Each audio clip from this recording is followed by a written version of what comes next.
privilege. That's white privilege. But you may ask, if white privilege means having it so easy that all you have to complain about is white privilege, can black people have white privilege too? Oh, absolutely. Say you're a black actor who makes a freaking fortune on TV by showing up for a few hours every week, dressing up as a poor person, and reading lines someone wrote for you about how white people have white privilege. You now have so few problems in life that you not only have the white privilege to complain about white privilege, you have even more white privilege than a white person with white privilege because you're black, so you also have the white privilege of never being accused of having white privilege. Many black people, of course, do not have white privilege. These are black people who live in cities run by liberals. Liberal welfare policies have created a culture of dependency for these black people, and liberal teachers' unions have kept them too uneducated to rise above it. Liberal sexual policies have helped create a horrific plague of illegitimacy, which has mired these black people in generational poverty.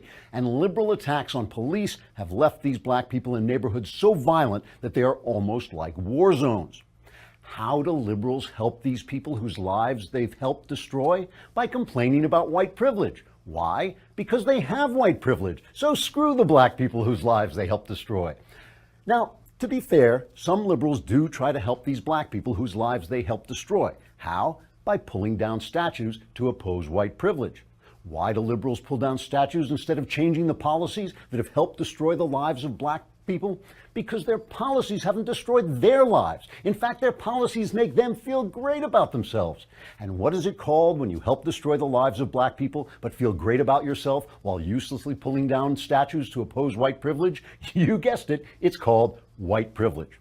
So, in conclusion, the best way to tell if you have white privilege is if you're complaining about white privilege. Because believe me, if you didn't have white privilege, you'd really have something to complain about. Trigger warning, I'm Andrew Klavan, and this is The Andrew Klavan Show. I feel hunky-dunky, life is tickety. I feel hunky-dunky, life is tickety-boo.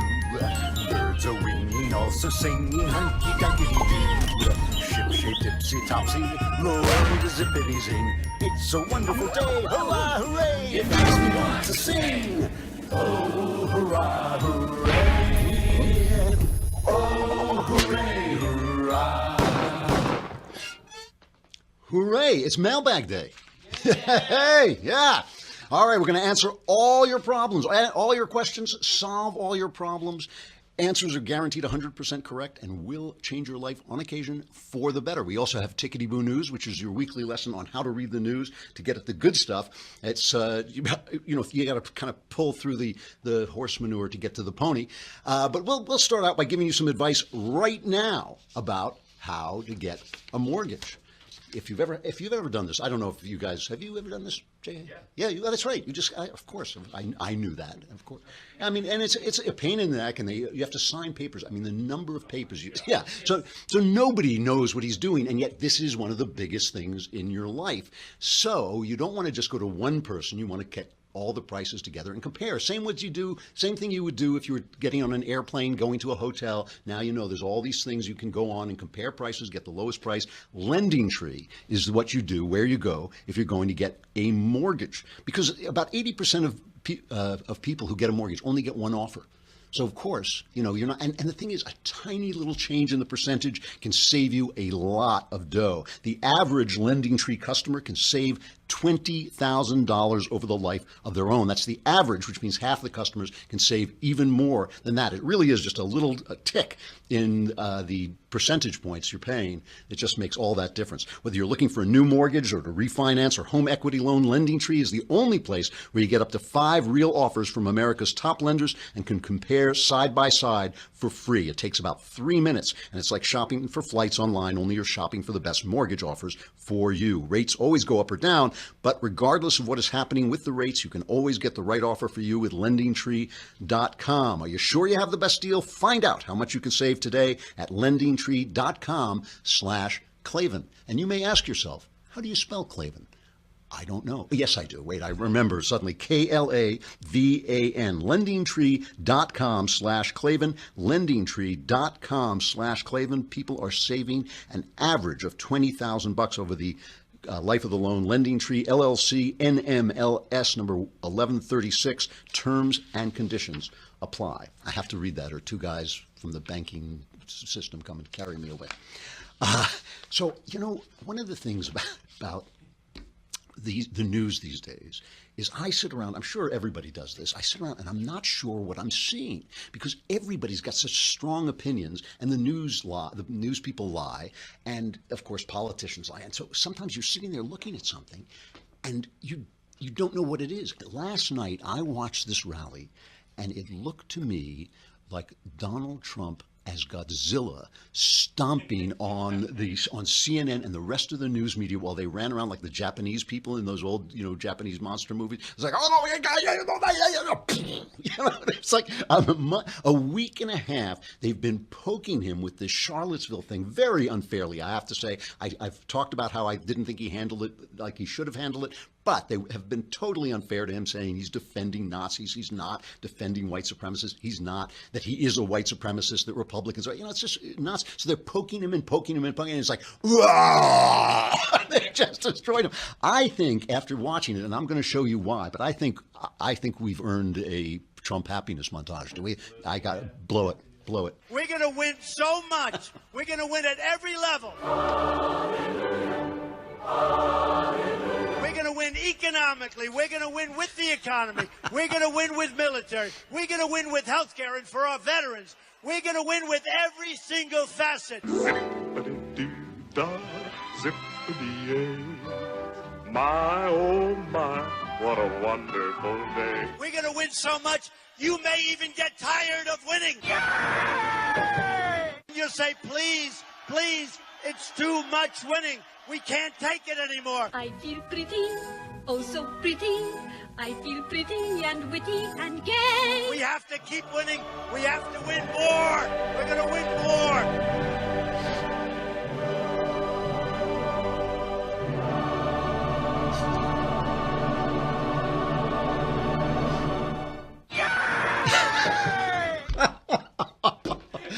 Oh, Lord. I was watching this thing. I was laughing so hard because he just knows where they live. And the thing that he has done, he's kind of like a comedian dealing with a heckler. My father was a comedian. And he told me you let a heckler hit you like 2 or 3 times before you go after him, because then the audience is on your side. You just rip him apart. And that's what it is. This week and a half of this nonsense about Charlottesville and the way he dealt with it. But the thing is, what he has done in Charlottesville is so important, because he's violating the great left-wing media taboo, which is a taboo on saying anything that even seems racist.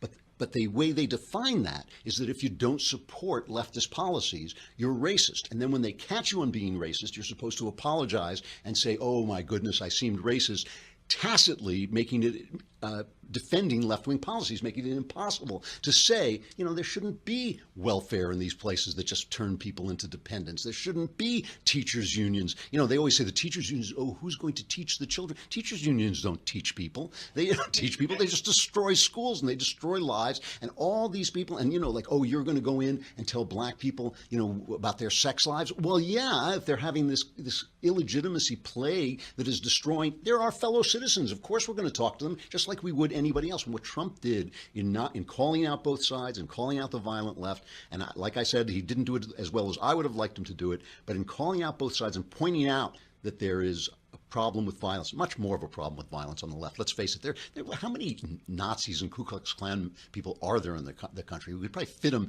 into a room in this building somewhere, which would be a good place to keep them. We could just lock the door and they'd be. But the left is really a problem. So he's stripping the media of their power to embarrass and turn him toxic. Everybody around him is running for their lives, saying, oh, I don't want to be tight because, they're CNN and 2 New York Times. And Trump is just standing there and fighting back. If these people had an ounce of courage, they would stand there with him. So listen to him turn on the media. And this is hilarious. This is just the beginning of what he did. What happened in Charlottesville strikes at the core of America.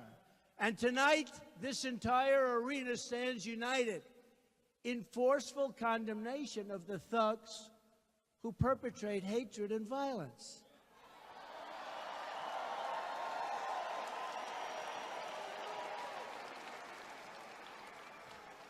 But the very dishonest media, those people right up there with all the cameras, and I mean truly dishonest people in the media and the fake media, they make up stories. They have no sources in many cases. They say a source says there is no such thing, but they don't report the facts. Just like they don't want to report that I spoke out forcefully against hatred, bigotry, and violence, and strongly condemned the neo-Nazis, the white supremacists, and the KKK. I openly called for unity, healing, and love, and they know it because they were all there.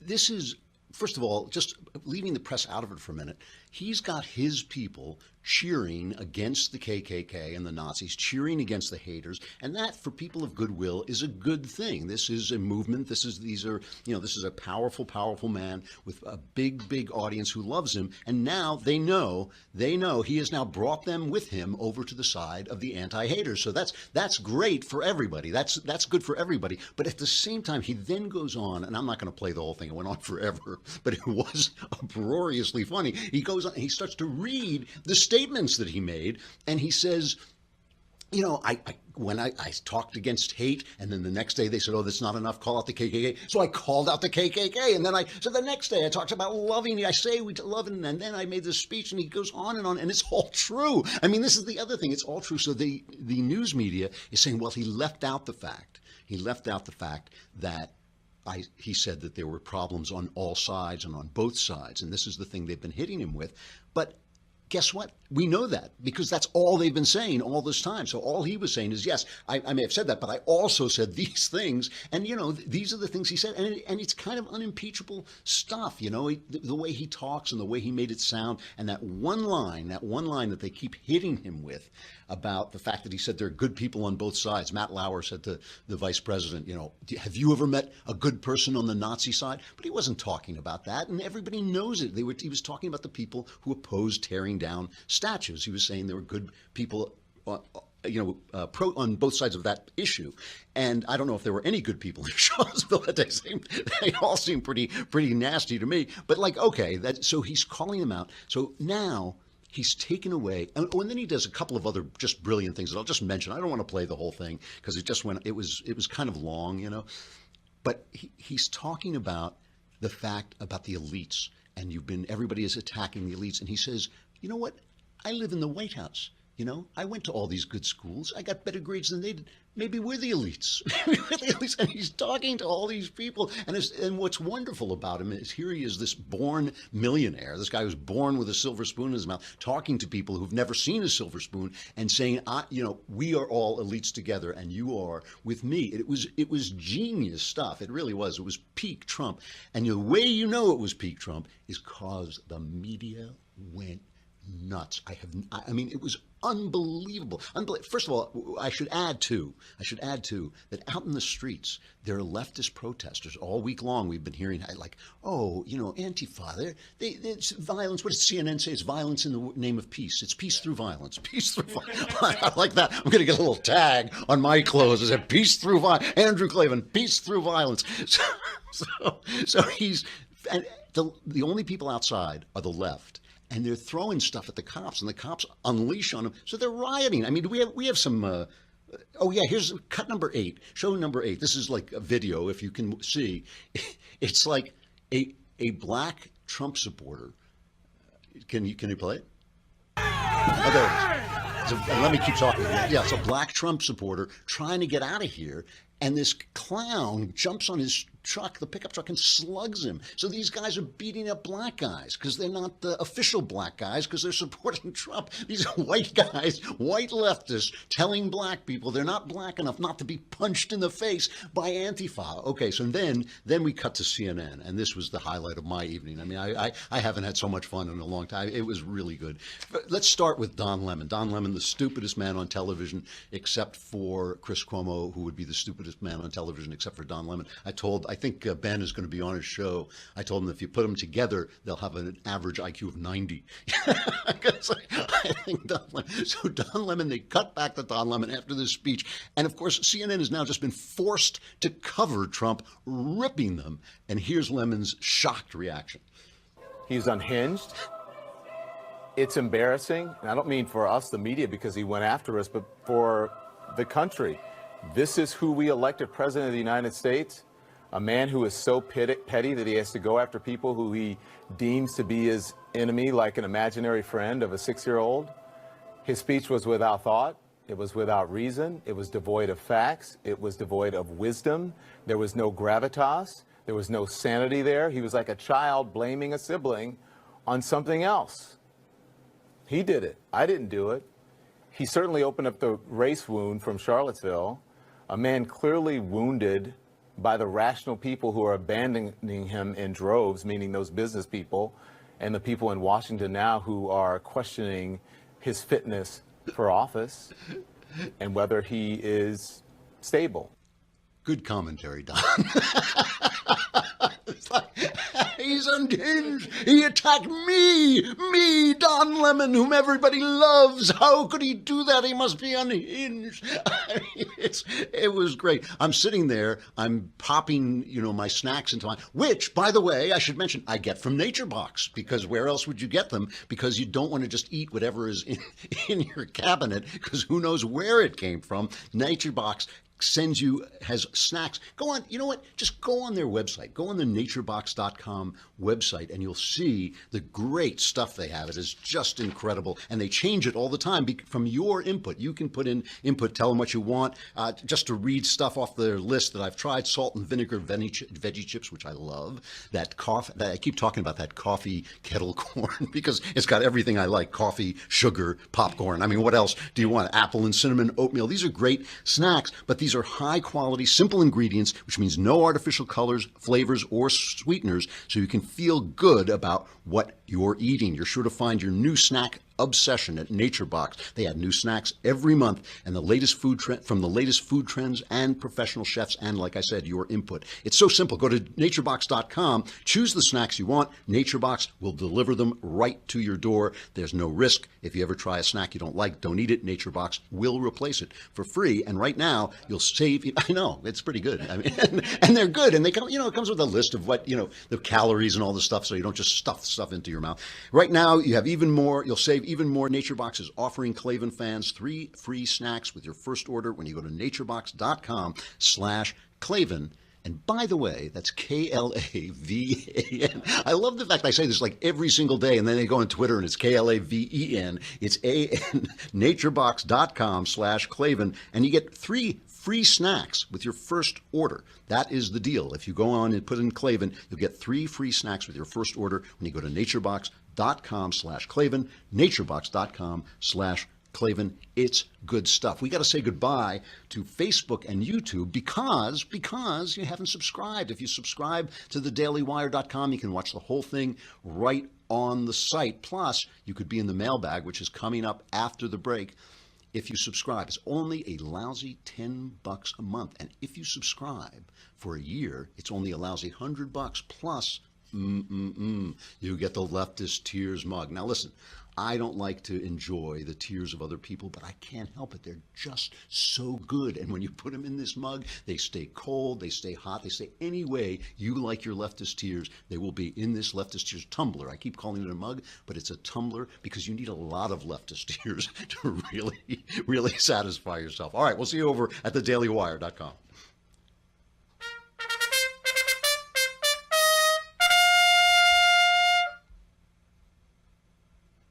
Okay, so now the CNN commentary goes on and on and on, and it's worth watching some more of it just for laughs. I mean, Rick Wilson is a Republican. They always have these kind of Republican guys who hate Trump because they think it's good. Listen to this guy. I mean, this is their commentary on this speech. And by the way, we should point out that there's there's news in this speech too. First of all, he did some hilarious stuff. You know, they told him not to go, don't go after John McCain. So he says, I'm not going after John McCain. I'm not going to mention anybody's name, but we lost the health care by one vote. One vote. One. I'm not mentioning any names, but one vote.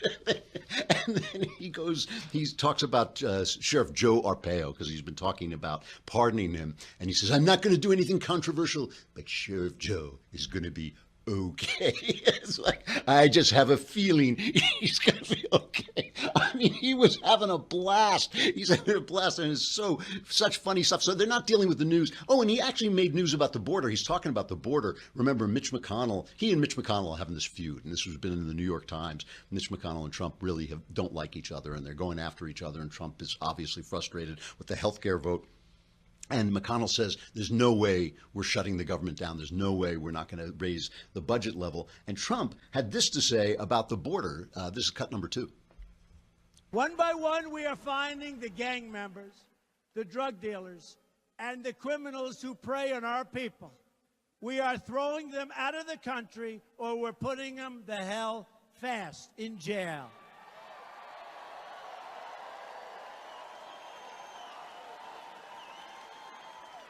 We are cracking down on the sanctuary cities that shield criminal aliens, finally.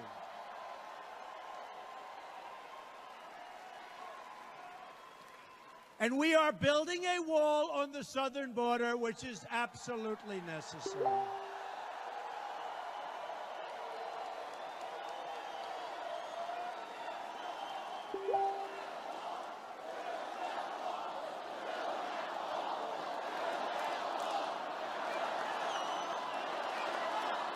Build that wall. Now, the obstructionist Democrats would like us not to do it, but believe me, if we have to close down our government, we're building that wall. Let me be very clear to Democrats in Congress who oppose a border wall and stand in the way of border security. You are putting all of America's safety at risk. You're doing that. So there's news. There's news at this thing. He's making news. He's saying we'll close the government. He's saying he's going to pardon Joe Arpaio. He took a swipe at John McCain, which is news. Here's Rick Wilson's commentary. This is like a guy supposedly commenting on the news. He alternated between being a whiny 6-year-old who's had his Nintendo taken away and between being the cranky old man who's out there condemning everyone who doesn't worship him adequately. It was an astounding moment in our history. And I know the 25th Amendment is a remote possibility, but if people around him don't think that this guy is absolutely bat crap crazy, they are mistaken. It's like the bat calling the kettle crap there, you know. Just unbelievable stuff. You know, Scott Adams said this thing, and I wish I had said this because I actually thought it, but Scott Adams got there first, and he said he's the Dilbert guy. Very, very good commentator, very observant guy. And he said there are going to be 3 stages to Donald Trump. And I have noticed this too. The first stage is he's literally Hitler. Okay, now we've passed that stage, and we've gotten to he's crazy and he's incompetent. You know, now it's he can't do the job. We need to remove him. He can't do the job. But that's different than he's Hitler, because he's obviously not Hitler. You know, he hasn't done anything. He hasn't done anything like that we know of, like Obama did, abusing the IRS, corrupting the Justice Department. None of that stuff has happened. The executive orders have mostly been against executive orders that were put in place with Obama. So he hasn't violated any of the norms of American governance. He's violated the norms of American conversation and American political discourse, but he hasn't violated any of the norms, the much more important norms of American governance. So the Hitler phase is past. Now we're in the incompetent phase. He's not worthy to be president and all that. And finally, Adams says we're going to get to the phase where they just don't like his policies. And once they get there, they're done, because most of America actually will like his policies. They will. I mean, he's a middle of the road guy in most of his policies. He's got some conservative stuff, some liberal stuff. There's going to be stuff he does that's going to drive me crazy as a conservative. Stuff he does that's going to drive the liberals crazy. The liberals crazy. People crazy as liberals. But basically, he's not that radical a dude, except in what he's attacking, except in attacking the state, except in attacking the regulations and all these things. And remember, the press, The press, this crazy press, is now an organ of that state. That's who they're an organ of. They are an organ of the people who are in place without us, whether we elect them or not. And those are the people that Trump offends the most. Got to hear one more cut from that CNN thing. It was really funny. Here is, let's try cut 5. This is kind of an array of different people. The only possible defensible explanation for Trump's disgusting, unpresidential, narcissistic behavior would be early onset dementia. Maybe. She's not the only one who's been saying. Some people have been saying that for months. I mean, but listen, we don't know if that. But if has he shown that he's fit for office? No, especially in this moment. Absolutely not, Don. But to Bakari's point, this is something that, frankly, the majority of Americans who did not vote for this man understood just how unfit he was to be the occupant of the Oval Office. Tonight, I think, was historic on a couple of levels. The first one is, yes, I do believe that after tonight, a lot of people are going to be thinking that he's not just completely unfit, that he's just not completely ill-equipped to hold this office, but that he might be psychotically demented and ill, of the mind in order to take this office. So, the other thing, while this is going on, by the way, if you can see the chyron on the CNN thing, is protests in street after Trump's angry, divisive speech, as if Trump were to blame for the fact that these clowns are rioting. They're rioting in the streets. They're beating people up. My favorite moment, of course, was cut number 9, if you've got it, the video of this lefty moron who throws the tear gas back at the police, so the police just fire one right in his ghoulies. Just takes it. You can see this. Can you play this? Can you play the video? You just saw one of the protesters go up there and actually kick a can of that. Yeah, that are kicking. That doesn't. I got that guy that you're looking at right now just got hit with what I think is with a rubber bullet. He was hurt. All right, we got to get to the mailbag. I want to play one last cut before we go, though. It's Mike Shields, an ex-RNC guy, on another panel on CNN, and he comes on and he tells them the simple truth that if they could listen to him, they could really take Trump on. They could take Trump on because we know Trump has his flaws. He has big personality flaws and all this stuff. They could take him on, but they can't, and Shields explains why really articulately. The president spent a tremendous amount of time tonight criticizing the media. And it's right to push back on that. It's right to hold him accountable. It's right to fact check him. But immediately after that, when the conversation shifts into he's insane and he's unfit for office and he's lost his mind and we're doing psychoanalysis on television of the president, you're doing his work for him. This is almost what he wants to see happen, is that he criticizes the media and the media themselves are unhinged and start calling the president insane. I think that's a huge mistake. I also think it's a mistake not to call the protesters left-wing protesters that are in Arizona right now fighting the police. I think that's a mistake as well. I think if you could do those things, not call the president insane and just fact-check him and call the protesters out for who they are, you gain the credibility ground that you need to push back on the president when he gives a speech like this. But you're almost doing his work for him when we start calling him insane. So that's the first comment that I have to make about that. Well, that's not only true, but of course, I don't know if they can get their credibility back after 8 years of giving Obama a pass on every single thing. I mean, I think that's the problem. All right, let's do the mailbag. Yeah! Excellent Lindsay scream for the mailbag. From Dawson, I was asked a great question in a discussion with my moderate friend. It goes, what's the difference between health care and school? How can so many conservatives support a public option for schooling, such as high school, and hate the public option for health care? A lot of different reasons. First of all, school is virtually entirely, I think 8% of the school budget comes from the feds. School is almost entirely a local issue. You get taxed in your community.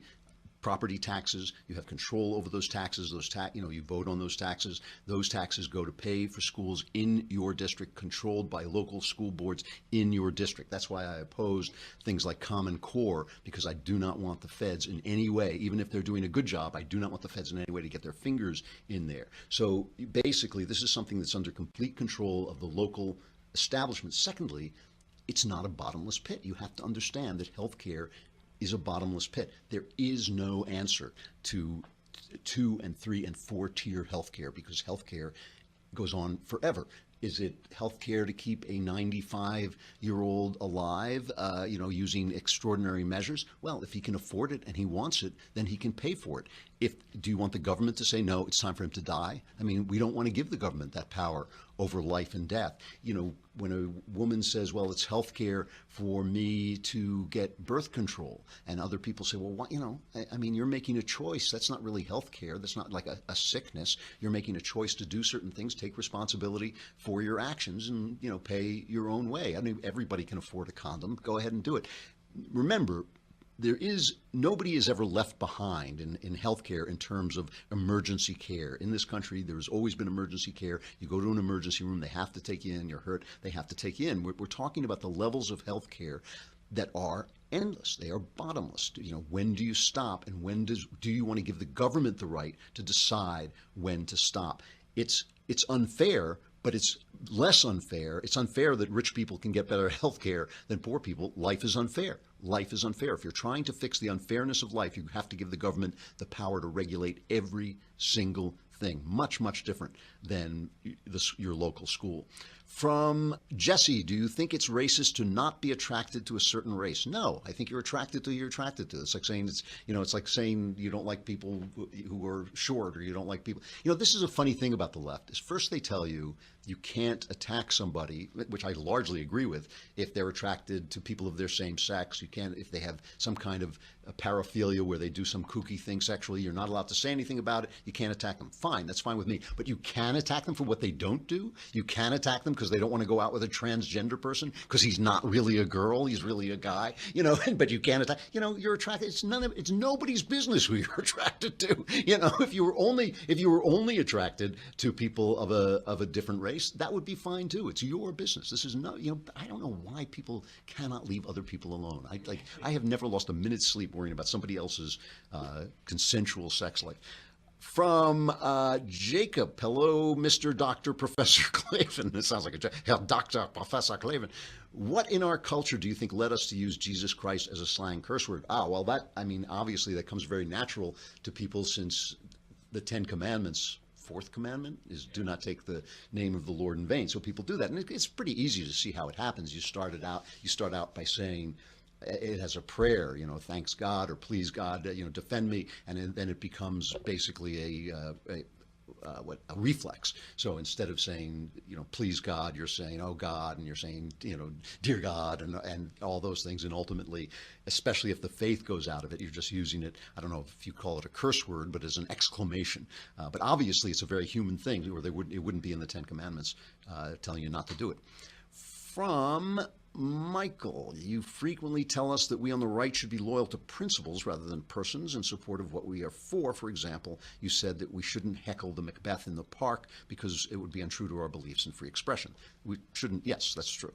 Why have you then chosen, without any evidence I've heard, to deem the Charlottesville protesters to be Nazis, and you use this to exclude those people from the benefit of the constitutional rights you tell us we must extend to other groups we find disagreeable? Well, there's so many things untrue. I called them Nazis because they were carrying flags with swastikas on them, and they call themselves Nazis. Obviously they're not all Nazis. I did link together the white supremacists and the racists and the Nazis. I hate all of them. And, I just despise their philosophies, every single one of them. And I'm not trying to deprive them of anything. I believe they have the right to free expression. I believe I have the right to express my disdain and contempt for them. And for the people, this is the biggest letter I've been getting over the last week and a half, is people saying, you keep saying these people are in our house, but they're not in our house because they don't believe the things we believe. Here's my point. Let's say these guys call themselves, let's say these guys hate Jews, they hate black people, whoever else they hate, and they call themselves the Andrew Klavan Club,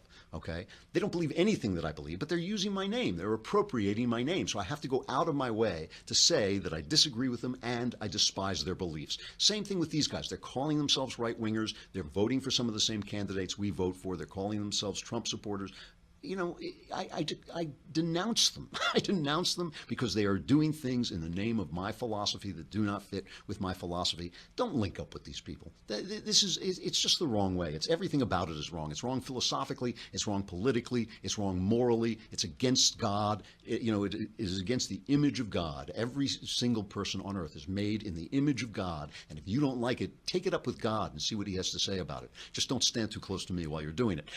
From Andrew, great name, what a good name. Supreme Leader Klavan the Wise. At what point is it acceptable for fighting, physical fighting, to occur? Well, I'm a great believer in that grown-ups shouldn't hit each other. I am a great believer that grown-ups shouldn't hit each other. And I think I can think of times when I would have hit children, but I didn't even hit my children. Oh boy, did they deserve it!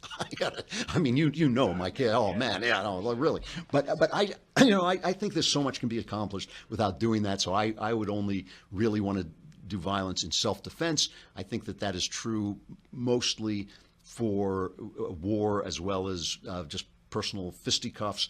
I think that most of the arguments for war have to do with self-defense. In other words, even though it's happening overseas, you think eventually it's going to come over here. I think self-defense is a good place to start. I can think of a couple of gray areas, but I could see somebody in your face doing stuff that's so rotten that you have to slug him because you know he's going to slug you first. You might have to act first, but basically, I think you should not.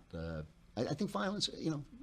Violence is extraordinary because it shuts down every other means of expression and shuts down any other means of finding a path to agreement. It's an extraordinary act that really should only be taken in extraordinary terms. From Heather. Hey, Mr. Klavan, I think your show enriches us. Thanks. My question is, in the event of a labor shortage in the USA because of a very strong economy, would we naturalize illegals to help supply the labor needs, and would it be worth doing? Would it be worth the contempt? I'm not sure what that means.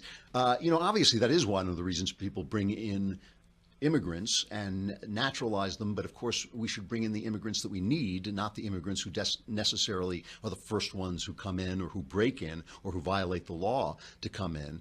That does happen in countries. And I think you have to be careful about it because you do find that you suddenly have a problem. One of the things that's happening here is as much as we need and love immigrants, the people have a sense when there's been too much, and it's just a kind of inarticulate sense that sometimes expresses itself in nativism. It's not like we'll never be more welcoming to immigrants again. It's that right this minute, we have basically lost control of our borders and we want that control back. And that's one of the things that put Trump in office. And so I think if there is a labor shortage, of course, there's nothing wrong with bringing new people into the country. We love new people. We just turn them into Americans. That's the idea.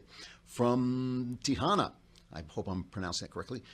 Dearest Apostle Andrew, as a former Catholic, I inherited a strong belief in Mother Mary and the role of the mother in religion and spirituality. In recent times, I feel this is even more true, yet modern Christianity doesn't see the role of mother as preeminent. What's your take on the role of mother in Christianity?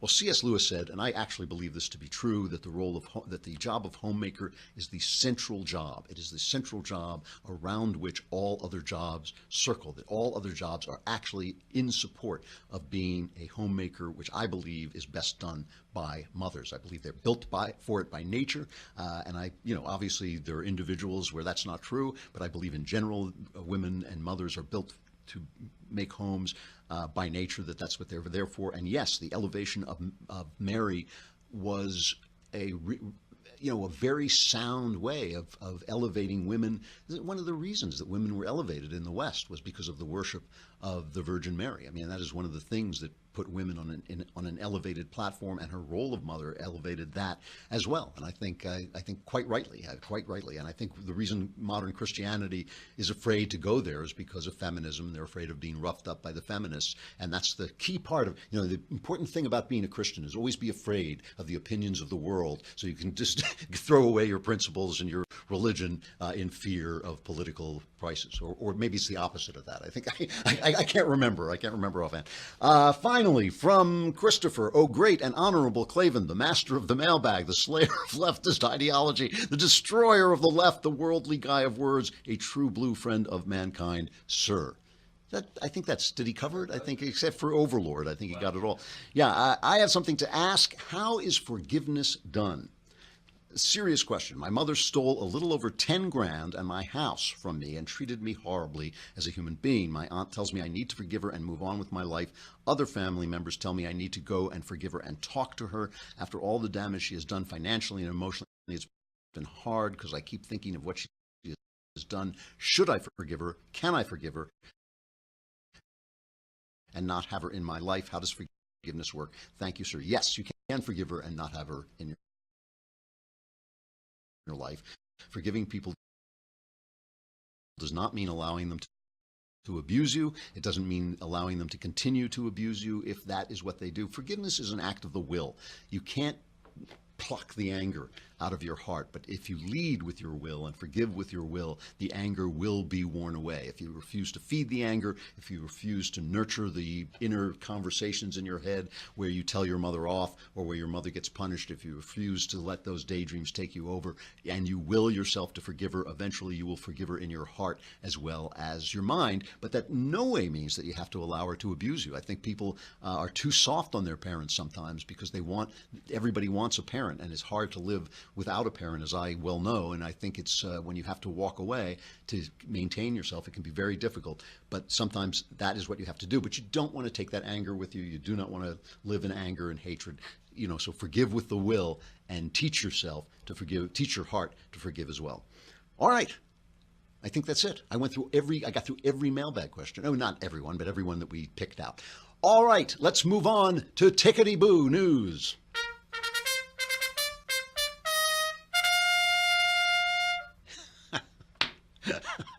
I just want to have that happen again and again. I just want to keep doing the Tickety-Boo News guy. All right, Tickety-Boo News. Now, the purpose of Tickety-Boo News, okay, I just want to explain this because it's a little, it's not good news. It's not just, a happy thing happened here or something like that.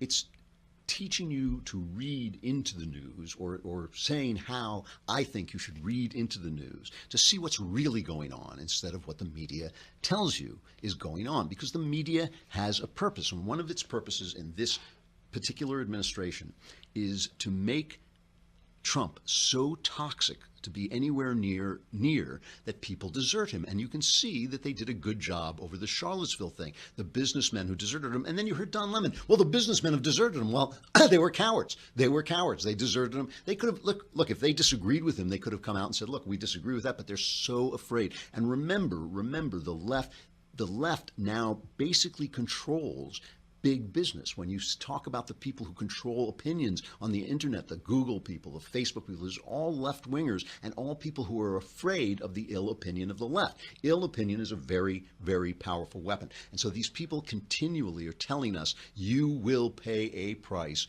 if you don't bow and kowtow to the left. Now they're doing it with Colin Kaepernick. Colin Kaepernick has been basically excised from football because his egregious attacks on our flag and his protests over basically nothing, his protests over nothing, his refusal to stand up are bad business. Plus, he's not that good a quarterback. He had a good season when he could run and pass, but when they discover that the guy can't run without getting hurt and that's going to cost them their investment, he can only pass, and he wasn't that good a quarterback.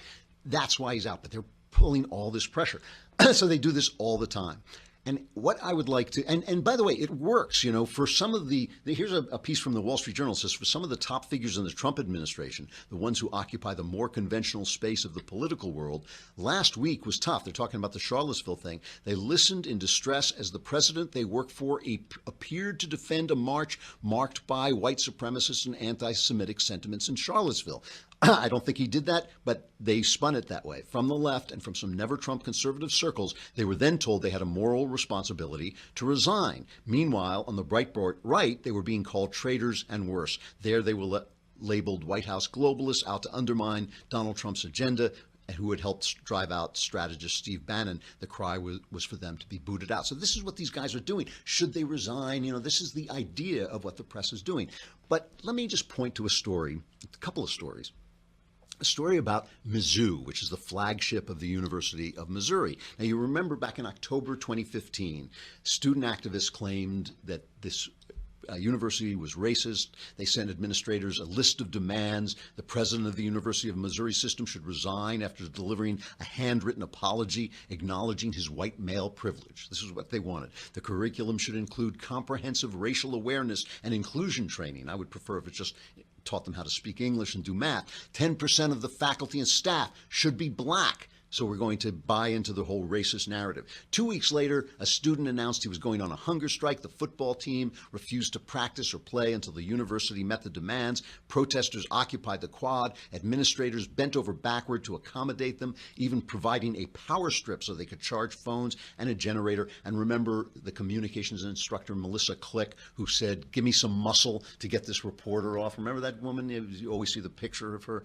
Okay, so what happened to Mizzou? Okay, what happened to Mizzou? Here is an article about what happened to Mizzou. Timothy Vaughn dutifully cheered the University of Missouri for a decade, sitting in the stands with his swag, 2 hot dogs, and a Diet Coke. He estimates he attended between 60 and 85 athletic events every year. Now he says, "I pledge from this day forward not to contribute to the Tiger Scholarship Fund, buy any tickets to any University of Missouri athletic event, or to attend any athletic event." He was not alone. Thousands of pages of emails that this writer obtained through the Missouri Freedom of Information Act show that many alumni and other supporters were disgusted with administrators' feeble response to the disruption, and they have stopped giving money. Their registration has dropped off. I can't remember. It's huge, like 35%. They're closing buildings. There has been a price to pay. Meanwhile, you remember Chick-fil-A. You remember the fast food place that where the head, the CEO, is a Christian who doesn't support gay marriage, and they came under all that. Remember, they tried to do it, and he just faced them down. He said, "No, this is what I believe." Now, listen, I don't agree with the guy, but I believe in his right to believe what he believes and to say what he believes and to support what he believes. He stood up for himself, and now, as of a year ago, Chick-fil-A became the dominant fast food restaurant in the country, selling multiple times more than, more than Kentucky Fried Chicken. This is the thing. There is a price on the left that they do not promote. They only want to tell you that there's a price for following Donald Trump and being on the right. They want to tell you, who is it? Russ Feingold wrote this piece, which is kind of admitting what they all say. He says, Democrat Senator for Wisconsin, Russ Feingold, the former Democrat senator, he wrote a column for The Guardian. He said, "The lesson from Charlottesville is not how dangerous the neo-Nazis are. It is the unmasking of the Republican Party leadership. In the wake of last weekend's horror and tragedy, let us finally rip off the veneer that Trump's affinity for white supremacy is distinct from the Republican agenda of voter suppression, renewed mass incarceration, and the expulsion of immigrants. We're all Nazis," okay? So this is what they are trying to create. But the fact is the people will stand by you if you stand up for your principles, as Chick-fil-A shows, and they will punish you if they can when you capitulate to this leftist pressure. Always remember, the news is an instrument of leftist pressure trying to create that toxicity. But the facts on the ground is that you can survive standing up for your principles. You can survive, and the people will support you. And the people who in business should know this. And the other price, by the way, I got to finish up, but the other price for the rampant, violent leftism that we see is guys like Alan Dershowitz. And I point to Dershowitz specifically, one of the last sane men in America, is because Dershowitz is an old-style liberal. He is the old, you would have said in the old days, oh, he's a Jewish liberal guy, typical guy like that. Listen to him talk about Antifa. Remember that President Roosevelt, Franklin Delano Roosevelt, put 110,000 Japanese Americans into detention centers, that President Lowell of Harvard imposed anti-Jewish quotas, that discrimination against women was rampant. Once you start rewriting history of African Americans in this country, you have to start rewriting history of discrimination against many, many other groups. Look, we're both a nation of immigrants and a nation of discrimination against immigrants. That's an important history for us to remember. And the other important thing is, do not glorify the violent people who are now tearing down the statues. Many of these people, not all of them, many of these people are trying to tear down America. Antifa is a radical, anti-American, anti-free market communist, socialist, hard left censorial organization that tries to stop speakers on campuses from speaking. They use violence, and just because they're opposed to fascism and to some of these monuments shouldn't make them heroes of the liberals. That is a classic liberal of the last generation and what he thinks of today's left. There's a price that the left is paying and will continue to pay, and it will get worse. And so when you're reading, remember when you're reading the news, you're reading people trying to inflate the price of being a conservative and deflate the price of being a left-winger. The reality is exactly the opposite, and that's Tickety-Boo News, which we have to see that guy again. We've got to see play that Tickety-Boo News thing. I love it. All right. It's worth doing it just for that. All right. Tomorrow we have Dr. Everett Piper, who has written a book called Not a Daycare, the Devastating Consequence of Abandoning Truth, talking about the universities. Really, really interesting guy. That's tomorrow. I'm Andrew Klavan. This is The Andrew Klavan Show, and we will see you then.